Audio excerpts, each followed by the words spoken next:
As she mentioned, I mean, messaging is one of the oddest things. It's actually older than the web, and even in the electronic world, predates the web, ICQ, AIM, lots of messaging. Bulletin boards. Bulletin boards, and it kind of languished for a long time, and it was there, even SMS on your phones, all these things. And then, magically, in the last 2, 3, 4 years, it exploded and went from being amazingly boring to being really, really exciting to a lot of people. I think one of the great things about Glide is that you guys are really pushing the tech. I mean, the reason you're here today really is that you guys are pushing the technology in ways that were both inconceivable and practically impossible until fairly recently. And so I wanted to just, talk a little bit about that, and then put a particular spin on the marketing aspect. Because again, I mean, messaging and marketing really didn't have much to do with each other for quite a long time. Now the possibilities are starting to get, I think, interesting. And so we'll go into a little of that. Just by way of background, I'll do your ad for you. Glide is based in Jerusalem, 3 years old, raised about $30 million in capital, and now has offices in Palo Alto, New York, and Jerusalem.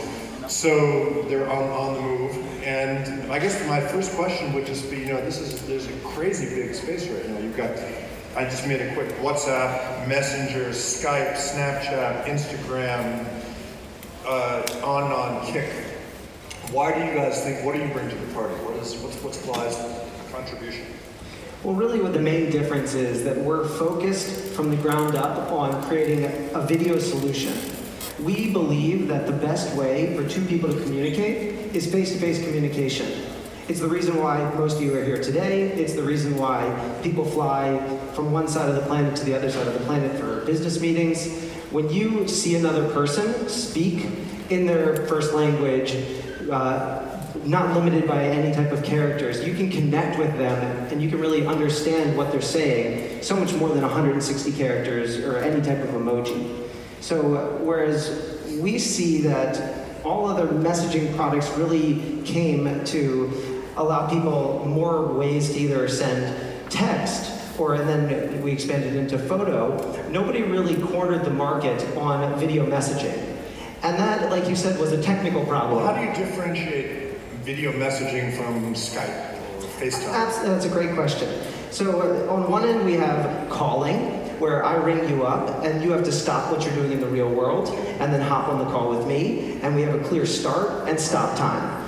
With messaging, the conversation is much more fluid. I can send you an SMS or a text message or even a photo. You can consume that immediately in real time, or you can consume it later. And that was really the paradigm that we brought to video messaging.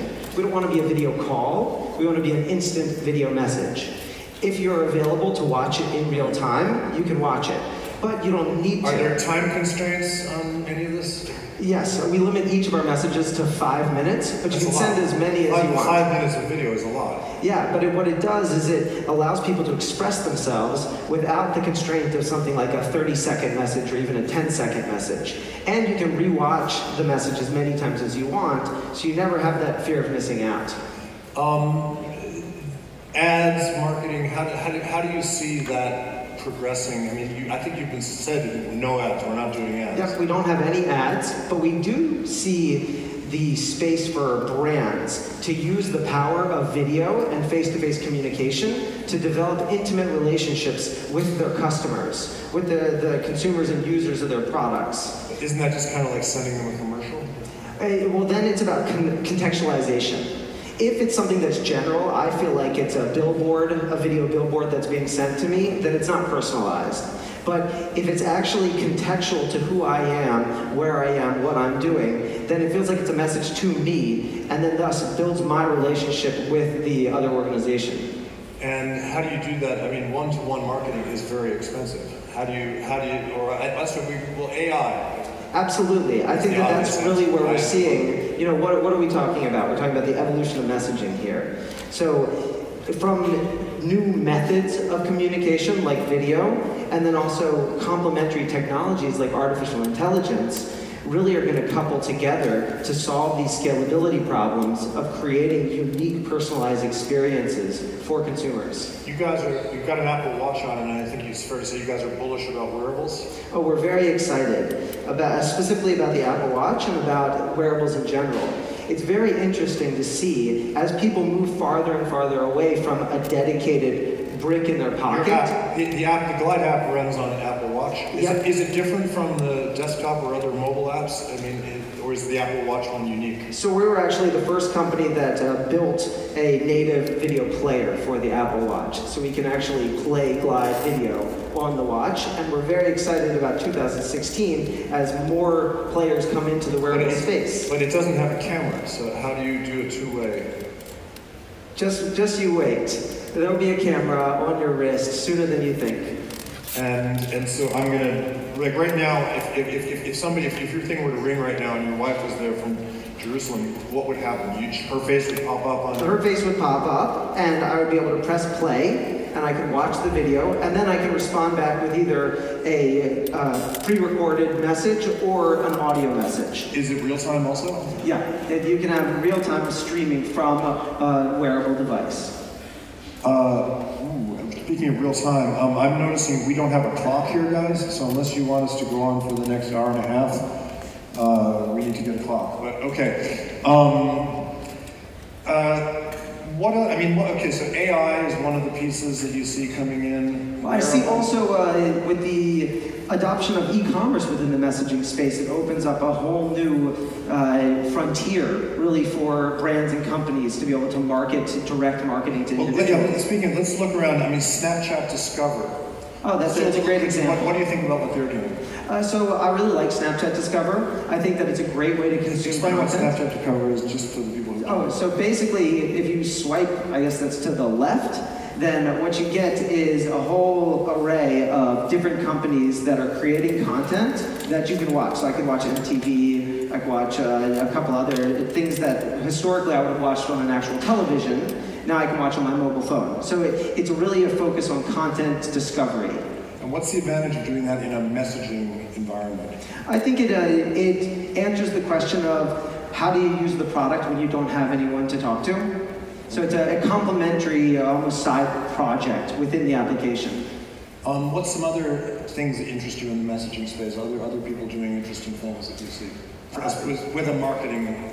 So I think that I'm most excited about the general Internet of Things. And I really see how, if we look at how we viewed files or documents, that if my laptop broke, I lost all my writing, and then with Google Drive now, everything kind of just exists in the cloud. I see that we're moving in the same direction with Internet of Things in terms of communication and mobile communication. I'm no longer going to be focused on chatting primarily from my phone, but rather my television, my watch, my glasses, my car, maybe even my microwave. These are all going to be part of the messaging experience that I have, almost as this magical genie that follows me and just is listening to me all the time.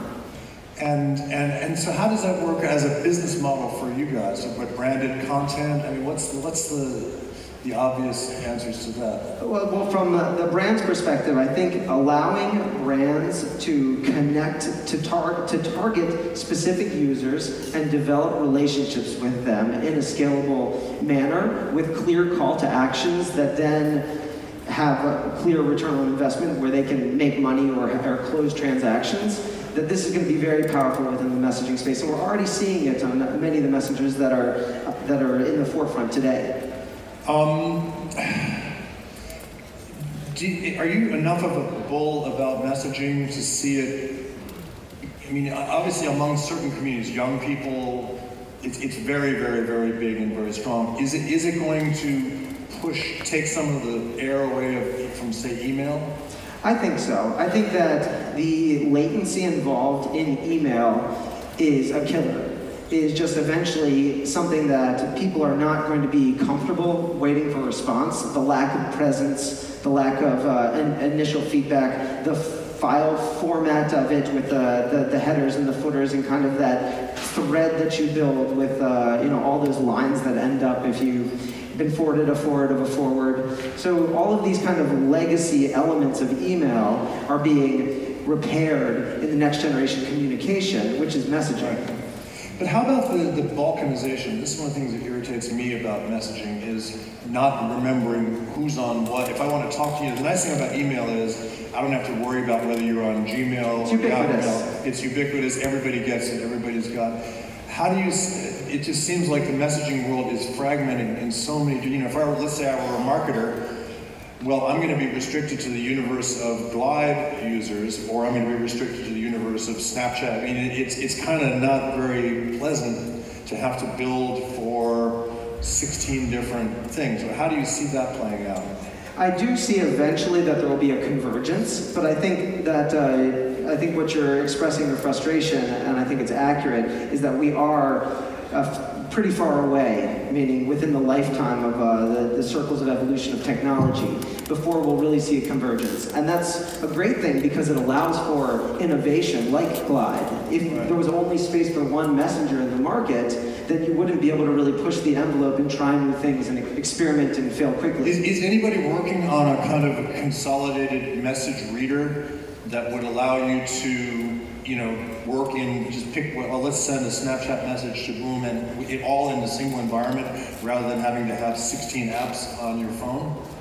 Yes and no. I've definitely seen, I think there's an XKCD that I remember from a few years back where they showed, oh, what if we had there's 14 different standards. What if we made one standard that covered them all? And then next year they say, there's 15 different standards. What if we had one to cover them all? That every attempt that I've at least seen to converge them has had real challenges gaining any type of traction. But that's, I mean, again, from a marketer point of view, that's a barrier. I mean, the nice thing about television was you had the 30-second spot. Everybody made 30-second spots. Done. Well, that's only, you're talking about the last mile. The last mile could be very distributed, but from the brand or content distributor's perspective, it could be very unified. You could envision platforms that you create content in one location, and then that's distributed to your users among a plethora of channels. What do you use I mean, I don't know how much discussion there's been of wearables here. I haven't been to all the sessions. What do you think about, say, the Apple Watch as a device? What do you use it for? So mainly what I use it is to stay far away from my cell phone.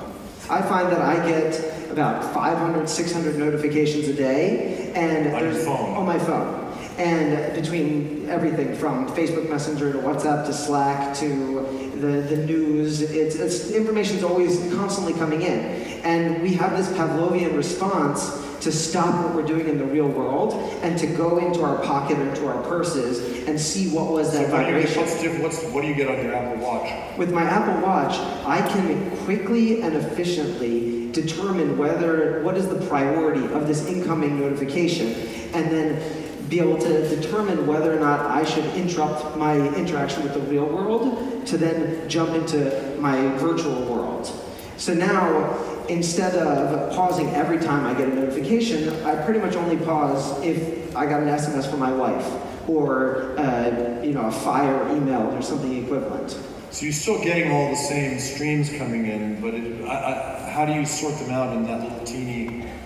Well, it's as they're flowing in, the barrier of just taking a glance at your wrist is far lower than getting up or walking over to your desk and checking your phone. Now, you're all cloud-based, right? So that means that you can watch all uses. You know a lot about what your users. What's the typical use case for a Glide user today?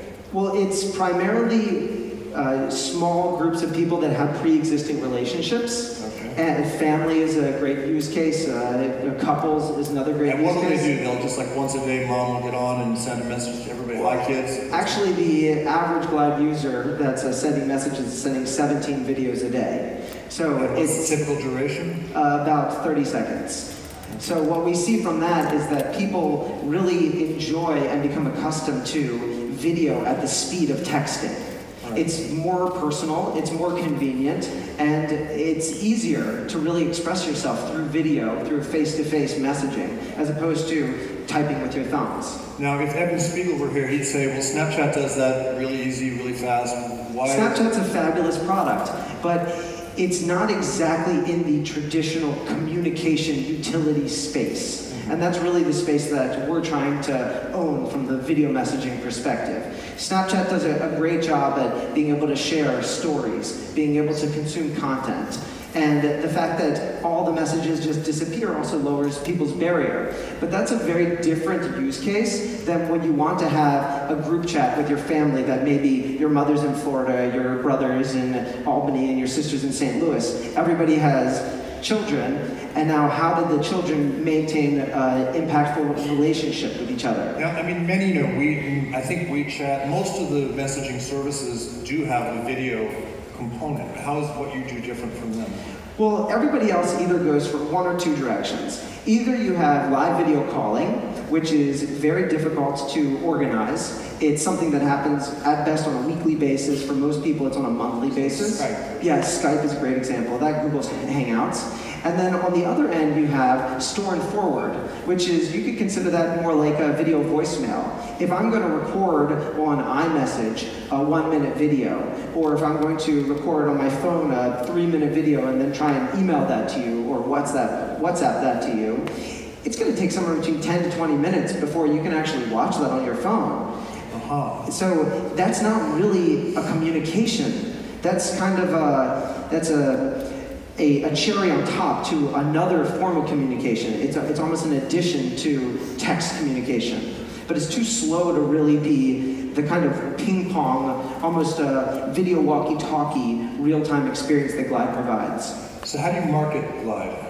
It's mostly through word of mouth. Just friends that understand our value proposition and want to have close relationships with people in their life and bring those relationships closer will invite their friends and family to join the application and then create either one-on-one chats or group chats with their family and friends. And if somebody were a brand, how would you again, you've got the adoption problem. I mean, again, how do you, it's chicken and egg, obviously, but how do you get this, aside from coming here and talking to this crowd, how do you get Glide in front of the marketing world? Well, so we've actually experimented internally with various VIP channels, which would allow content creators or influencers or brands to be able to build an audience and then communicate either in a massive message to the whole audience or one-off based on various criteria or segmentation of the audience. And so, again, it's very early, and we're a young company. We've been downloaded about 25 million times now, primarily in North America. So we have a long way to grow before we really capitalize on any type of VIP or brand-based channel. Average of 17 a day. Yep. That's heavy usage, isn't it? Yeah, it's what we hear from our users is that they have pretty much abandoned text messaging. And what we're excited about... Well, abandoned text messaging, at least to the people that are in there. Absolutely.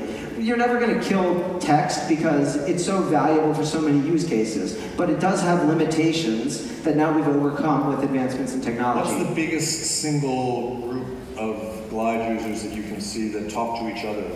Are there companies that use it internally? How big can you get? Is there a limit? Well, so the group chats are currently limited to 50 in a group chat, which we're expanding, I believe, to 200 in the next, in upcoming weeks. And internally, what we use it as an organizational tool is we run all of our product meetings or many of our product meetings and brainstorming sessions through Glide, which is, you can think of it like a long-winded or long-tailed video conference. So someone in San Francisco might wake up and then see an hour and a half of footage of a brainstorming session that came out of our marketing department or product department. So those are not time limited. Well, it's time limited to each individual message, but the total content is unlimited. And it doesn't take up any room on your phone, so you never have to worry about any storage constraints. So this is technologically difficult. Yeah, it's actually the technology we've been working on for about 7 years now, and we released it as a consumer application a little over 2 years ago. And do you see adoption? Why don't you just get a brand to use it? Could you do that? Have you tried? So we're still laser focused on the pure consumer-to-consumer play, but at the same time we're open to doing some small tests, and that's really what we've been doing. I think one of the things that I heard from your previous interview is with OnePlus is that you have to be focused on what you're doing to really be able to excel at it. So how do we all go to the App Store, and it's iOS, Android? iOS, Android, and coming up, yes. Does the watch have its own store? The watch does have its own store, right? But you do currently need a companion app on your phone. How many Apple Watch users out there? We can't even see. Anybody? Not a whole ton, a few. All right. Well, on that cheerful note, we are out of time, so head over to the Apple Store or the Android Store and get yourself glad. Yep. Thank you, everybody.